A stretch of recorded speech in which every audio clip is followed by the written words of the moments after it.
Me acuerdo que llegué yo con las maletas y lo primero que sucedió fue que me quitaron la ropa y me calviaron y no me hacían preguntas. Incluso me dijeron, despídase de sus padres. Yo vi que no me estaban haciendo ningún estudio. Yo estaba siendo internado en ese momento. Es como si fuera parte de una película. Yo siento un estruendo muy fuerte. ¡Bum! Estaba sucediendo algo muy extraño. Y entraron personas con armas largas, con cascos. Yo sin saber qué sucedía me tiraron al piso, me esposaron, me pusieron un rifle en la espalda. Bueno, un cordial saludo para todos. Bienvenidos a el primer episodio de Momentum, un programa bien interesante en el que yo espero que tengamos unas experiencias bien chéveres. Como estas palabras del inicio son a veces difíciles de elegir, yo no las quise dejar al azar y redacté una pequeña introducción. Dice así: Momentum en física significa una magnitud vectorial o una cantidad de fuerza, incluso una cantidad de movimiento. Momentum m es igual a la masa por la velocidad. Y viéndolo desde la perspectiva de esta ecuación, momentum puede traducirse como el ritmo que tienen las cosas, esa energía que sentimos a veces internamente y que nos motiva ya sea a quedarnos quietos o a salir a perseguir nuestros sueños. Un momentum también puede ser una intersección entre el tiempo y el espacio, el plano en donde las cosas suceden o se modifican, en donde pasa algo y sabes que tu vida ha cambiado, que tienes un nuevo rumbo. Como la famosa anécdota del matemático Arquímedes de Siracusa, cuando por fin resolvió el problema de su rey Hierón II, cuando éste necesitaba saber qué tanto oro tenía su corona. Entonces Arquímedes pensó y investigó y tuvo un momentum que gritó eureka y consiguió resolver el acertijo. Eso es un momentum. Y es así como nace esta idea, un espacio donde yo puedo resumir mis vivencias, mis aprendizajes, alguna anécdota curiosa, un caso de éxito profesional, tener la posibilidad de conversar con alguna persona de interés y muchas otras oportunidades que nos brinda este formato que hoy estamos estrenando. Yo tuve un momentum, una revelación y supe avanzar con este proyecto. Y mi objetivo es que en el transcurso de las próximas conversaciones ustedes también tengan sus propios momentum. A partir de experiencias, de conversaciones, se enciendan ustedes algún bombillito y sepan que la vida ha cambiado. Entonces, en este episodio piloto, luego de presentarles el programa, vamos a conversar un poco de mi historia. Vamos a hablar de dónde vengo, cómo llego hasta este punto, que hoy tengo el honor de presidir una de las agencias creativas, tal vez la más importante de la región. Con seguridad participamos en ese proceso de liderar, de innovar en el sector, y quiero contarles cómo lo hice, porque al final no fue solo, un equipo de trabajo maravilloso. También he sido afortunado porque he conocido a las personas adecuadas en el momento adecuado, momentums, ¿no? He tenido mis diferentes momentums que se van acumulando y hoy me tienen aquí a punto de contarles pues como mi historia, ¿no? Y cómo llegamos hasta acá. No solo la mía como Miguel, sino también la de Roots, que es la empresa que hoy está detrás de esta producción. Entonces, a ver, mi nombre es Miguel, soy oriundo de la región de Urabá, hijo de dos empresarios. Estudié en el Instituto Univán y por allá en el 2015 más o menos, 2016 me gradúo y voy a la ciudad de Medellín a estudiar primero ingeniería financiera. Fue como el pregrado que elegí y con el que empecé. Y resulta que por allá en el segundo, tercer semestre, cuando estaba terminando lo que llaman las ciencias básicas en ingeniería, me encontré con que no disfrutaba las clases, con que eran temas que realmente me costaba comprender. Y recuerdo mucho que di con una materia, cálculo diferencial, que tenía una profesora que hablaba muy rápido. Hablaba demasiado rápido y llenaba el tablero 3-4 veces por clase. Y la verdad yo soy algo lento. Yo proceso las cosas despacio. Para mí era muy frustrante la clase con esta profe, se llamaba Hilda. Y casi que esta clase fue como la cereza del pastel, como la gota que rebosa la copa. Y digo yo, no estoy para ser ingeniero, no me gusta la ingeniería, quiero hacer otra cosa. Y ahí es donde yo pues que empiezo a conversar con amigos, con familiares, también espacios conmigo mismo donde busco a qué me quiero dedicar, que a la final tampoco tenía como esa oportunidad de estar cambiando de carrera frecuentemente. Incluso recuerdo que mi padre me dijo, lo que empieces a estudiar, eso terminas. Y al final pues fue flexible y me apoyó. Muchas gracias, viejo. Y resulta que elijo el mercadeo y me encuentro con algo totalmente diferente. Me encuentro con materias que me apasionan, con temas que me identifican, profesores con los que me entiendo perfectamente, compañeros de trabajo con los que tengo más afinidad en cuanto pues como a la conducta, a las aptitudes, que es muy importante. Y así es como empiezo a estudiar mercadeo y cambio cálculo diferencial, análisis geométrico, por otras materias como gestión de marca, gestión humana, marketing, otras cosas que de alguna manera son unos espacios donde la creatividad, donde la innovación, donde las ideas tienen más cabida. Y resulta que en mercadeo encuentro una asignatura que me representa más. Y así es como yo avanzo en mi carrera de mercadeo, y recuerdo que por allá a mediados de mi pregrado de mercadeo yo estaba como adquiriendo unos hábitos no tan saludables, me gustaba mucho la noche, por ahí tenía a veces como uso de sustancias, tenía unas relaciones que no eran las mejores, y eso se suma con la pandemia, que entonces empieza uno como a estudiar de manera virtual, y cuando uno tiene esos malos hábitos y se encuentra en situaciones que generan estrés, que generan malestar, uno es más proclive como a empeorar esos hábitos. Terminándose la pandemia, por allá a finales del año 2020, recuerdo que estos malos hábitos llegan a un punto donde ya mi familia tiene serios problemas con mi día a día, y pues hasta yo mismo también era pues así como cuando uno mismo no se soporta. A mediados de ese 2020, a mí mi familia, pues mi padre y mi madre, que han sido mis acudientes y mis acompañantes de vida, me dicen: Miguel, póngale orden a sus cosas, póngale orden a su vida, póngale orden a sus hábitos, porque si no, vamos a tener que tomar medidas a fin de año. Y yo entendí esa amenaza, esa sentencia como que tenía que sacar un super promedio, o me tenía que ir muy bien en la universidad. Y así fue. Fue incluso el semestre donde más alto tuve el promedio, estuve por encima de 4.50, que realmente yo era un pelado más de 3.70, de 3.80, yo no era tan aplicado. Y entonces, claro, ese semestre yo me confié porque yo llegué con mis materias, vea padre, vea madre, me fue muy bien, pero resulta que así como tenía ese promedio de 4.50, el aspecto y la actitud decían otra cosa. Pues yo estaba en un punto donde había perdido mucho peso, los dientes estaban manchados, mis hábitos alimenticios no eran los correctos, no estaba durmiendo bien, era evidente que tenía problemas y que no era feliz. Entonces recuerdo que a mis padres casi que les dio igual ese promedio alto que les presenté, y fueron insistentes en que yo no había conseguido darle orden a mi vida, que esa sentencia pues como que se iba a hacer efectiva, y la solución, que al final yo hice parte de ella porque fue una conversación entre los tres, mi padre, mi madre y mi persona. Dijimos: venga, analicemos la posibilidad de entrar en un centro de rehabilitación, un espacio de reclusión, de resocialización se llamaba, lo recuerdo. Mi primera impresión de ese evento, pues yo lo que pensé fue en que a lo mejor era algo que me servía. Entonces yo ya sabía que esa temporada de vacaciones, todo lo que iba a hacer ese diciembre, pues yo me iba a dedicar a mis malos hábitos, ¿no? Entonces fue así como tomamos la decisión. Se supone que iba a ser algo experimental. Oiga bien, pues esta anécdota es curiosa. Y en este punto, Roots ni fu ni fa. Yo estaba pues como ya en la segunda mitad de mi pregrado, por ahí semestre 6, 7, y tenía pues como esa idea. Entonces recuerdo que era algo experimental, íbamos a ir como a esta clínica, porque a la final son clínicas, son IPS, y a partir de ese estudio como que se tomaba una decisión de si me internaba o no. Yo empecé a sospechar y se me empezó como a parecer raro que sí íbamos a hacer este estudio. Yo no sé por qué nosotros empacábamos ropa, compramos zapatos, o sea, se hizo una maleta. Y eso era raro, porque yo, si lo vamos a hacer en estudios, ¿por qué yo me estoy llevando todo este equipaje? Realmente era un momento de mucha vulnerabilidad, y también como existe esa confianza entre mis padres y yo, pues yo, venga, vamos. Y también confiado en que gracias pues como a mi retórica y a mi capacidad para comunicarme, yo iba a enredar los médicos, o no a enredarlos, a hablarles con fundamento. Venga, yo soy un estudiante y a mí me va bien en el colegio, en la universidad, perdón.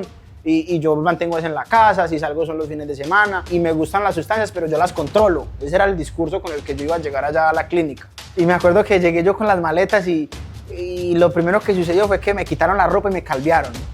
Y no me hacían preguntas. Incluso me dijeron: despídase de sus padres. Yo, Pues como que yo vi que no me estaban haciendo ningún estudio, yo estaba haciendo internado en ese momento. Y yo decidí aceptarlo. Bueno, está bien, vivamos esta experiencia, vamos a ver cómo nos va. Fue muy difícil porque es un espacio en donde tú no tienes contacto con nadie, donde tu vida cambia de un momento a otro, donde te empiezas a relacionar con personas que había de todo, allá había de todo. Eso era una cosa de locos, literalmente, de locos. Y ahí estaba yo, con mis 22 años, en la mitad de un pregrado. Yo llegué allá producto de un libertinaje. Y ahí estuve noviembre, diciembre, parte de enero. Fueron 2 meses largos. Pasé mi cumpleaños allá, yo cumplí el 11 de diciembre, fue un cumpleaños. Y la Navidad también en cautiverio, por decirlo así, fue compleja. A la final yo soy amiguero y soy una persona empática hasta en esas circunstancias, y resulta que cuando uno se empieza a desintoxicar, también como que rasgos de la personalidad que estaban ocultos o que estaban suprimidos por ese tema de las sustancias empiezan como a resurgir en tu ser. Fui capaz de hacerme amigo de los cuidadores, de la médica, de mis compañeros también. Hay momentos de la experiencia ya donde tú no puedes hablar. Es algo muy traumático y es algo que se apoya en el rigor. Eso lo llaman así, comunidades de rigor, donde a ti te someten a experiencias complejas.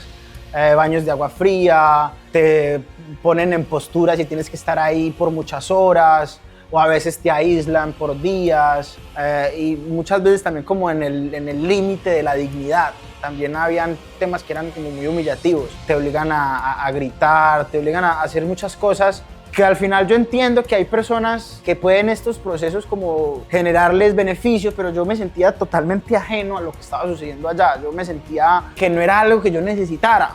Y aunque la comunicación era muy limitada, yo cada que tenía la oportunidad de hablar con mis padres, yo les decía, esto es una locura, yo aquí no tengo nada que hacer, yo entiendo el mensaje, ya sáquenme que yo no voy a volver a hacer eso, decía yo. Y bueno, después de, como les digo, casi 2 meses, más de 2 meses, los consigo convencer, que realmente más que convencerlos, me acuerdo ya para ir cerrando este capítulo, que cuando estaba empezando yo, de un cuidador del que me hice amigo, le pregunté yo, venga, y yo ¿cuándo salgo? ¿Cuándo tengo la oportunidad de volver a salir? Me dijo, si usted hace todo lo que le digamos, si usted sigue instrucciones, en 2 meses tiene la primera salida, que es de 6 horas. Y desde ese momento mi plan fue, voy a seguir instrucciones y a los 2 meses que me dejen salir me les vuelvo. No vuelvo. Así me quedé sin hogar. Ese fue mi plan. Lo hicimos real.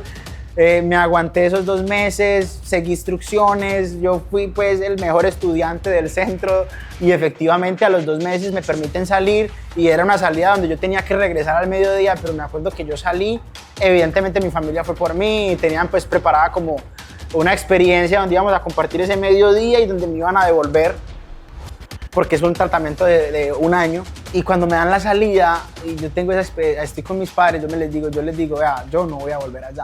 Así, derechito. Es una decisión que yo tomé. Yo pues ya durante los 2 meses los llenaba de razones y los llenaba de motivos del por qué yo me sentía ajeno a ese lugar. Entonces como que no tuve que repetírselos porque ya se las sabían, y yo fui contundente y les dije, yo estoy dispuesto a asumir esos cambios que son necesarios, lo quiero hacer por mí, y si ustedes me apoyan, excelente. Si no me apoyan, yo recojo mis cosas y me voy. Yo me imaginé haciendo cosas en semáforos o llegando de arrimado donde algún amigo y pidiéndole alguna oportunidad. Yo me imaginé haciendo lo que sea, pero estaba decidido a no regresar a ese lugar. Se llegó a un consenso, así como nos pusimos de acuerdo para yo meterme en ese lugar, pues también nos pusimos de acuerdo para yo salir de ahí.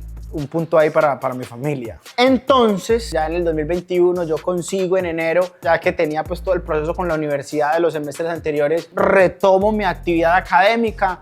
Resulta que cuando yo termino los créditos, que ya me enfrento pues como a esa decisión de hago prácticas, presento una tesis, la universidad ofrece unas becas por el Centro de Emprendimiento, en donde 7 estudiantes de más de 2.000 que tenía mi facultad en esa corte podían graduarse con un proyecto en emprendimiento. Pues yo soy un emprendedor. Yo vendí chicles en el colegio, vendí accesorios en la universidad, hacía trabajos por plata. A mí me gusta la plata, y resulta que me dan esa oportunidad en donde podíamos presentar un proyecto de emprendimiento asesorado por esta gente de la universidad y que yo lo podía hacer pues en los mismos 6 meses que iba a hacer la práctica, que iba a hacer la tesis y que me iba a quedar un negocio montado. No solamente tomo esta decisión de aplicar a estas becas, sino que también tomo la firme decisión, aquí un paréntesis, yo cuando me estaba graduando en diciembre, en las vacaciones, yo trabajaba como asesor comercial y esas experiencias a mí me decían, subordinarse es muy difícil y sobre todo en estas empresas así pues como anticuadas donde te obligan a estar ahí sentado y a cumplir el horario súper exigentes y así no haya nada que hacer, te quieren ver ahí sentado. Ahí yo vi esta oportunidad de hacer mi negocio y de graduarme con un negocio y dije, hijo de madre, tomo la decisión. No solo de aplicar a las becas, sino de dedicarme al empresarismo. Y si mi universidad me estaba apoyando, pues con más razón. Y es así como nace Roots. Roots comienza en un cuaderno. Roots comienza en discusiones con mis asesores. Y ya se llamaba Roots.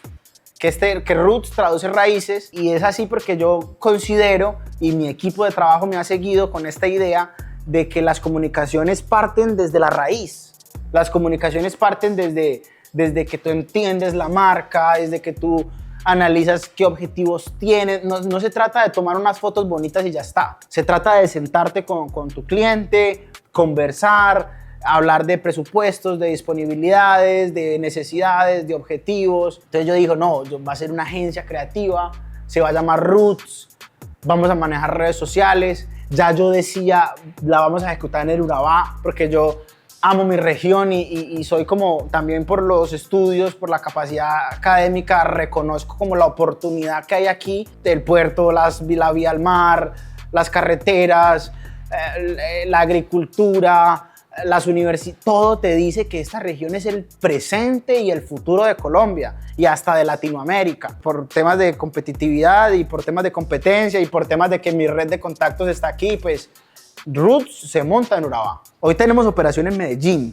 tenemos clientes de Medellín, incluso han venido de Medellín a trabajar con nosotros aquí en Urabá, pero la sede principal de Roots es y será en Urabá. Y así comienzo yo a aplicar a mi beca, a asistir a estas reuniones. Tú tenías eran 6 reuniones, una al mes con el asesor. Y en cada reunión él te daba como unos retos. Listo, tienes que montar el sistema de costos, o tienes que montar el modelo de negocio, o tienes que ir a Cámara de Comercio y registrar la marca, hacer varias cositas. Y recuerdo que la prueba final había un riesgo de aplicar a esta beca y era que si tú no te la ganabas, pues tenías que en el próximo semestre presentar tesis o hacer las prácticas. O sea, ese semestre, pues aunque te quedaba el modelo de negocio montado, pues lo perdías si tu objetivo era graduarte, como era el mío. Muy chévere el emprendimiento, pues yo me quería graduar. Quería que me certificaran los créditos y graduarme. Afortunadamente fuimos elegidos, fui elegido porque en ese momento Roots era yo solo y eso fue graduarme y venirme para apartado a trabajar. Consigo mi primer contrato con una marca pues con cierto reconocimiento, una tarifa pues muy barata, simbólica por decirlo así. Me empieza a ir bien, el trabajo lo empiezan a ver otras entidades. Yo también, pues gracias a mis contactos y a los de mi familia, empiezo pues a ofrecer el portafolio por lo bajito, me ofrezco como un profesional independiente. Lo típico, se contrata al típico profesional que es un muchacho joven con su PC, con su celular y que te toma fotos, te hace videos y te maneja las redes. Ese era yo y así empezó Roots. Y ojo que yo no soy el más teso para producir, para grabar, para tomar fotos, para hacer diseños. Sabía hacerlo, pero yo no soy el más teso. El enfoque del mercadeo que nos enseñaron a nosotros es más técnico, es más como desde la planeación, desde el análisis de las marcas, desde el desarrollo de productos. En esta dinámica trabajé más de un año, vivía con mi madre, no era autosuficiente, pero progresivamente empecé a tener mis primeros ingresos, empecé a tener un mejor control de mis finanzas, empecé como a independizarme un poco más. Y recuerdo que mi primera oficina, que no era mía, era mi padre, tenía espacio de sobra en su oficina. Entonces yo le dije, viejo, préstame este escritorio y yo le doy tanto al mes, una cifra pues simbólica que al final a veces ni me la cobraba. Y así fue como yo tuve como mi primer espacio pues laboral. Mi oficina donde yo iba a trabajar todos los días y atendía a los clientes ahí. Empecé a crear las redes de la empresa, empecé a decir, pues daba la dirección de la oficina, empecé a comportarme más como agencia. Entonces, bueno, estaba aquí ubicado donde mi viejo, trabajando, y recuerdo en febrero del 2024, no se me olvida, que mi padre se separó pues de mi madre y de nosotros desde hace muchos años. Entonces nosotros como que, a pesar de que tenemos una buena comunicación y nos queremos mucho, siempre hemos como convivido más desde la distancia. Y recuerdo que por allá en ese febrero del 2024 era muy extraño, como si él supiera que algo iba a suceder, que me dijo, venga, almorcemos juntos, comamos juntos. Pues fueron unos días donde estábamos compartiendo más de lo normal. Y en una de estas estábamos almorzando en su casa, se fue a descansar y de un momento a otro, como si fuera parte de una película, yo siento un estruendo muy fuerte, ¡boom!, como si tumbaran la puerta. Y yo estaba pues solo en la casa porque el viejo estaba durmiendo y yo pues reacciono a este sonido y cuando voy a ver, veo que hay 20 agentes de la policía en la casa. Incluso estaban diferentes entidades, estaba el GOE, estaba la SIJIN, habían unas personas grabando, estaba sucediendo algo muy extraño y entraron personas con armas largas, con cascos, con máscaras, con guantes. Yo sin saber qué sucedía me tiraron al piso, me esposaron, me pusieron un rifle en la espalda y preguntaban por Juan Carlos y yo, está en su cuarto. Y yo era como que no sabía lo que sucedía, pero a la final podía unir las piezas. Estamos en Urabá, está entrando el GOE, se están grabando con un dron, mi padre es un contador. Entonces, pues como que era evidente lo que estaba sucediendo. Y bueno, tan evidente fue que se procedieron con el allanamiento, tenían una orden de allanamiento. Posterior al allanamiento hicieron la captura de mi padre en un momento totalmente ajeno y totalmente atípico, totalmente inesperado, totalmente inexplicable, totalmente raro para mí. Yo no sabía lo que estaba haciendo, estaban llevando a mi viejo preso, conmigo ahí. Yo recuerdo que llamo a una hermana que es abogada y le digo, Dani, mira lo que está sucediendo, ¿qué hago? Y ella me dice, no, coja las cosas, coge el carro. Y hablé con la mano derecha de mi padre, fue la llamada que hice, por decirlo así, la subgerente de la empresa de él, que era la que tenía toda su información. Y le digo yo lo que estaba sucediendo y ella me dice, sí, hay otros conocidos que les acaba de suceder lo mismo. Eso fue una noticia aquí en la región de Urabá. Incluso la prensa nacional, Semana, El Colombiano, pusieron sus anotaciones. Se hizo una captura múltiple. Fueron 6 empresarios que capturaron, 5 o 6, no recuerdo, en la misma redada. Uno de ellos mi padre.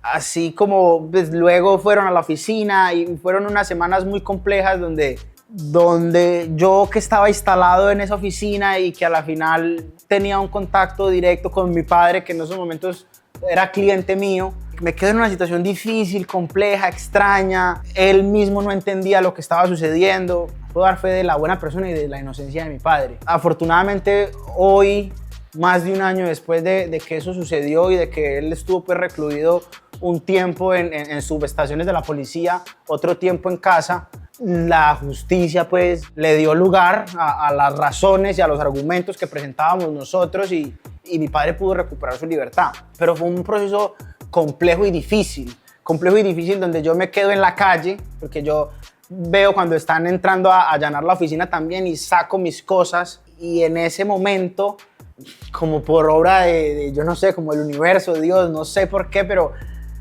preciso estaba yo como haciendo un acercamiento con un personaje que se llama César, que hoy yo le expreso mi admiración, mi gratitud, y es un colega, es un fotógrafo que también tiene un estudio brutal, de los mejores de Urabá. Y esta persona, César, de alguna manera reconoce como lo que yo sé hacer y el proyecto que vengo montando y sin él saber, porque esta es la primera vez que yo hablo de ese tema, yo jamás he tocado ese tema. César, sin saber lo que estaba sucediendo, me dice, vení, trabaja conmigo. Yo tengo un espacio grande, él tenía un estudio gigante y apenas lo estaba armando.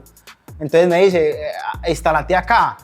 Y yo necesitando dónde, pues de una le digo que sí, le agradezco, empezamos a trabajar y es en este espacio donde yo no solamente empiezo ya como a independizarme de mis familiares que me estaban apoyando, sino que también aumenta mi equipo de trabajo. Viene el primer socio de Roots, que en ese momento pues lo llamamos socio porque yo no tenía con qué pagar un salario, con qué pues remunerar a una persona que se parara a trabajar al lado mío. Y así esta persona se llama Rake, también aprovecho y le envío su saludo. Y fue así como con Rake empezamos a trabajar ya como una corporación, ya pues ya sistematizando los procesos, ya estableciéndonos más como una agencia.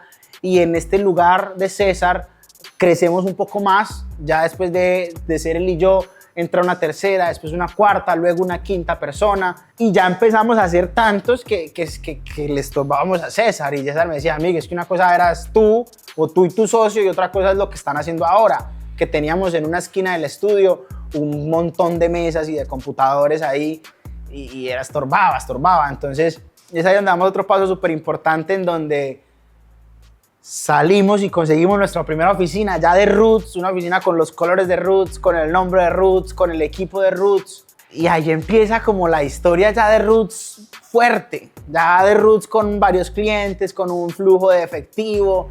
Recuerdo que ese año 2024 lo cerramos con unas ventas cerca de los 80 millones de pesos, que para nosotros era un número súper loco. Nosotros decíamos, wow, lo que estamos haciendo, adquirimos las cámaras, adquirimos mesas, empezamos como a vivirnos esa película de tener una agencia, y así acaba el 2024 con una nueva oficina, con un equipo establecido, y empieza el 2025 y resulta que en los primeros meses de ese 2025 nos estaba yendo súper bien y adquirimos como otros perfiles muy tesos, y estas incorporaciones se suman a una inversión grande que hicimos, también producto de los buenos resultados, y ahí ya la sede toma más forma, la decoramos espectacular, adquirimos pues este set donde estamos grabando este podcast, los productores empezaron a capacitarse, teníamos unos clientes que cada vez pues se afianzaban más, ya empezamos a establecernos, y ahí es donde estamos ahorita. Aquí es casi que ya estoy llegando al presente, y es muy chévere cómo después de todos estos momentos complejos, recuerdo que mi padre en su momento difícil me decía, mijo, yo a usted lo veo lo que está haciendo y me pongo feliz. Para mí eso lo significaba todo, porque sé que era una persona que estaba pasando un momento difícil, y que él me dijera eso me motivaba un montón. Y estamos llegando al presente, hoy pues la cosa es otra, mi padre otra vez está libre, me visita, me acompaña, hace parte también de la empresa porque él es uno de los mejores contadores de la región y me administra mis finanzas de la empresa y me asesora. Y llegamos a este punto en donde estamos ensayando nuevos formatos. Yo quería hacer este podcast, espero que en un próximo episodio ya no será hablando de mí, ya será pues con algún invitado que nos cuente su historia o el por qué está aquí con nosotros. Los quiero invitar a que hagan parte de Roots. Y aprovecho y agradezco a cada uno de nuestros clientes, a esas marcas a las que les manejamos las redes, a las que les hemos desarrollado su marca, su branding, su página web. Gracias a todos ustedes hoy Roots está donde está. Esto es Roots, esto es Momentum. Nos veremos en una próxima ocasión. Lo que sea que necesites en materia de mercadeo, comunicaciones, no dudes en contactarnos. Somos los mejores de Urabá.